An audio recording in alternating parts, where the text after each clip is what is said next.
guys, welcome back to our Maine Homestead. I just want to say, first of all, that we appreciate all of our subscribers and all of our fans for number one, being loyal and sticking with us, despite the fact that we haven't posted anything in about 6 months. Sorry. And for everybody that's newly subscribed, thank you so much. Welcome. We are happy to have you here. Today, to kind of kick things off with getting back into the groove of posting some content, I wanted to do a two-part video. The first part being just a general kind of update on what's going on the homestead and with everybody that lives here. And then the second part is going to be addressing some of the questions that we've had in our comments over the last 6 months. So I couldn't get to all of the questions, but we will address those in future videos if we don't get to it today. So thank you so much for subscribing to our channel, and if you haven't already, be sure to hit that subscribe button and definitely leave a like, leave a thumbs up, leave a comment, all of those things. We really appreciate it, and we do see them all, and we will address them, I promise. So let's go ahead and get to our update.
So plans for the house, I'd say within the next couple of years, we're planning to build like our real house, like our permanent home that we're going to live in forever. So this one is not always going to be here.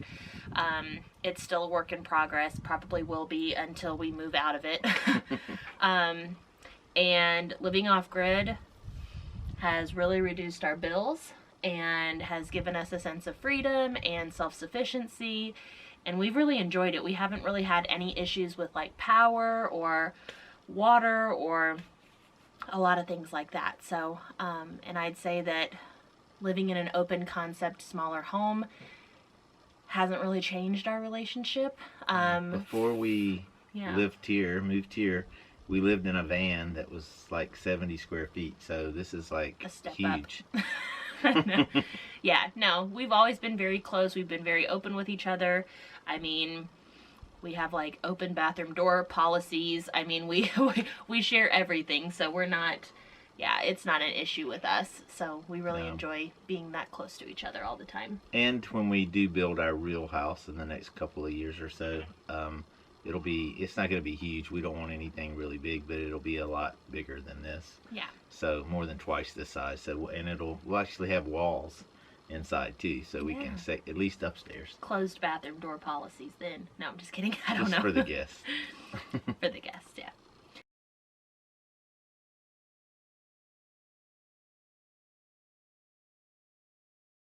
So yeah, we got ours from the local Amish store, but it's a brand, as far as I know, because I did look online first when I was researching, and there were a couple of recommendations from people who had done the same. The brand is like easily found on Amazon, but I don't know what the brand is off the top of my head. We'll put it down in the show notes. It's two 8-inch. What I have is two 8-inch pulleys, and I'm pretty sure there's zinc, at least zinc coated, just for the weather. So that's something you definitely want to look for. And they also have ball bearings in them. They're a little more expensive if you get them with bearings, but they won't wear out with the weight of the clothesline and the clothes on the clothesline, putting pressure on the wheel when it turns. I'll find something as close as I can on Amazon, and I'll link that down in the show notes. Yeah, we can probably find the brand, I think. Yeah.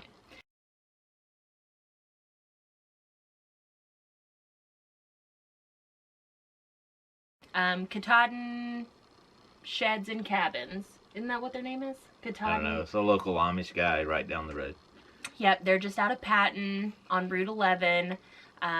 They build a lot of, so up here in northern Maine, they call them camps. They wouldn't call this a cabin. They call this a camp. I don't know.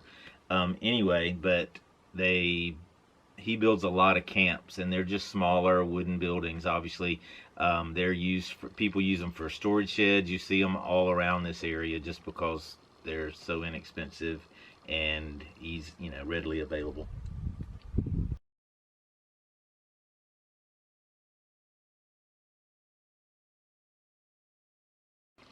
I'd say the cabin was probably about 4,500. Yeah, a little less, I think. It's a 14 by 28. We did kind of a custom, like, made the door custom size, and we were able to place the windows where we wanted and pick the color, like, roofing that we wanted. Yeah, you buy, like, a base size, and then you can buy as many windows as you want. You can buy all the different things. It did not, we're sitting on the porch, it did not have this porch on it, so I built that the spring after we moved here. And we have a side little overhang that I built on, obviously. So it's just a cabin, but it's really cool how they build them. They build them on skids, so it's like a 6x6, 4 6x6s that run underneath the cabin. So they do that for two reasons. One, so they're easy to move, but when you move them into somewhere, all you have to do is build a foundation that supports those 4 skids. Sorry, it's not 6. Yeah. They're getting more and more as we sit here. But yeah, so you can build your foundation, which is what we did, just to support the 4 skids. And then the cabin sits up off the ground, and those 4 skids, 6x6 timbers, they're very big, and these are true 6x6s, rough cut lumber. So it's sturdy. It hasn't hardly moved at all, I don't think. So that's what I'd say, yeah. And it was just the shell of a cabin, so we put all the insulation in and everything like that. So yeah, so it's really just the shell of the cabin was about $4,500, and then to have it delivered, which I don't know what the delivery radius is, but to have it delivered and then leveled was about an extra $500. So I'd say about $5,000 total. Yeah, roughly. Yeah.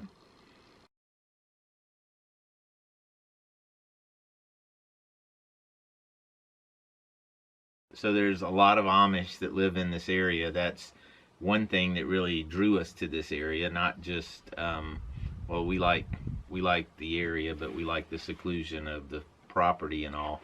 But in this area, there's several different Amish communities. So again, there's an Amish metal fabricator. They mainly do roofing, but they do a lot of other things. And so we got the metal. They have tons of scrap metal. I think I paid $4 for 2 big pieces that would end up making 3 chicken cones. And if you buy a chicken cone, they're at least $20, sometimes more. Yeah, you can get them already made off of Amazon or eBay or whatever.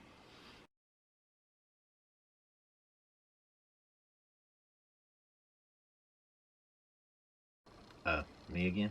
Sure, yeah. He primarily feeds the animals. So yeah, they get fodder. They also get layer feed. So layer feed is relatively expensive. So we do fodder, which is very inexpensive and very easy to grow. We also feed them vegetable scraps, and we feed some of their eggshells back to them. We crush them up first, just so we hopefully don't develop a egg eating problem. But so they get that as a source of calcium. So we don't give them oyster shells as a really common supplement for chickens. We don't give them oyster shells. They get eggshells. One thing the oyster shells I think also gives them is some grit, but ours are all on dirt, so they get plenty of grit that way. And then they stay in their chicken coop in the wintertime just because the winters are so cold here, and they do great. It's not heated, it's not sealed up very well, it's got small gaps, the way the Amish do basically. But then during the summertime, when it warms up, they go outside into electric fencing, so then they can forage a lot and they eat a lot less. A lot less of what we feed them. And in the wintertime, I will occasionally make them some tasty snacks. So I'll scramble eggs for them and put like cayenne pepper and cinnamon on them, or cook them up a batch of oatmeal or quinoa, or if we have grits left over, like which is not very common, but yeah, yeah. But they eat that. They'll eat almost anything. Yep, just about anything. I'd always say Google it if you're not sure. But they can pretty much eat just about anything. Yeah, I saw this cool trick. You drive an eye hook with a screw tip in it, and you screw it into the stalk of a cabbage, and then you hang it up from a string, and they go crazy over that. It takes them about a week to eat 5 of them to eat a full cabbage. So yeah. But they love that, and I have it so I can lower it down as I need to. But so they eat pretty much anything. They eat a lot of stuff, but yeah.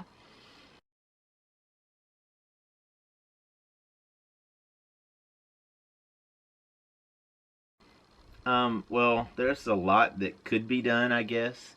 We obviously have to keep the driveway open. This winter, we already had one storm that I think I cut almost 20 trees. It was a real heavy snow, so most of them were just leaning over. I got some of them to stand back up enough to get a vehicle through. So the driveway is probably the biggest maintenance, other than just taking care of the animals. There's always something to do when you live out in the woods like we do. There's always something that you can needs to be taken care of, or you probably should take care of. And then living where we live, getting ready for winter is a week long, at least, all day, every day for 7 days, just kind of getting everything battened down and getting everything ready for winter. So that's kind of a maintenance thing too. That, and other than shoveling snow, yeah. There's always plenty to do. Cutting wood, that's kind of in my mind, it's a power source, but it's also maintenance. If you don't have it, you're not going to stay the winter here. So you have to cut wood during the spring and summer, so you have plenty to burn in the winter.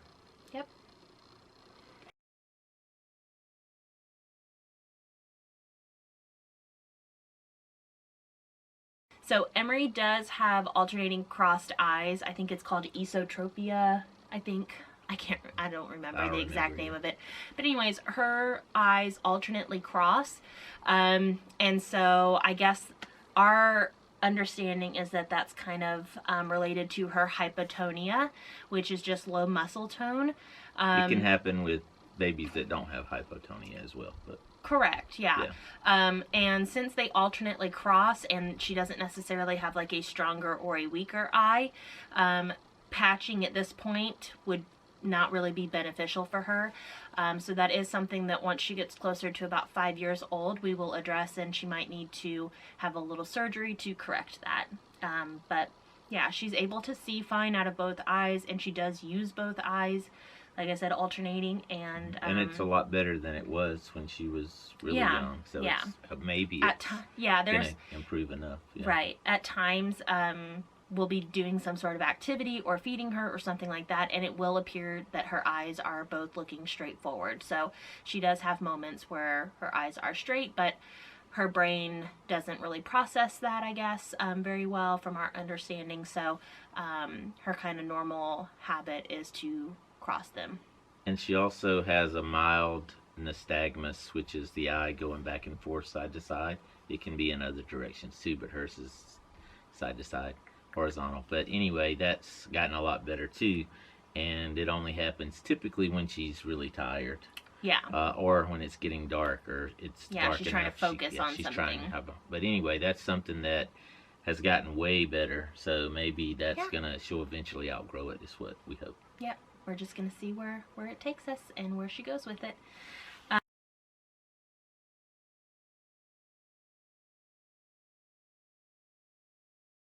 No, we don't have jobs outside of the homestead. We don't have like traditional jobs, right? No. But we do. We sell sheep. We have sold eggs. We do that some mainly in the summertime. And of course, we're raising more and more sheep. We're building up our herd or flock, whatever it's called. Flock. And so that's something that we'll use as income more in the future. And we also trade a lot. We trade with the local Amish, a variety of things. We don't have to get into. We obviously have really minimized our bills, so we don't really have like, I don't know, like heavy monthly bills. We don't have an electric bill because we're off-grid, totally solar. We don't have a water bill. We have a well that's right there. So yeah, we don't have the typical bills you would have living, we stock up on food. We find I don't know, I would just say that we stock up on food a lot. We are very money conscious when it comes to buying things. We live very simply, and we just don't, we don't spend a lot of money. So we don't need to have a big income. Yeah, exactly. To pay for our expenses. So I'd say that that's kind of the gist of that. Is that it? Yeah. So yeah, thank you so much for following along. Again, so sorry that it's been so long since we posted a video, but we would really appreciate it if you do subscribe, hit the notification button, give us a like, give us a comment. I will be addressing other questions that we've had in the comments over the past few months. And we'll have more videos coming as soon as the weather gets to where we can get out and about more. Yeah, and if you have any topics or video ideas that you want to know more about, feel free to post that in the comment section below too. And yeah, thanks again for just being here. We really appreciate every single one of you who have subscribed to our channel. And we do enjoy making these videos, so we'll try to be a lot more regular about it now. Yep. So, thank you. All right.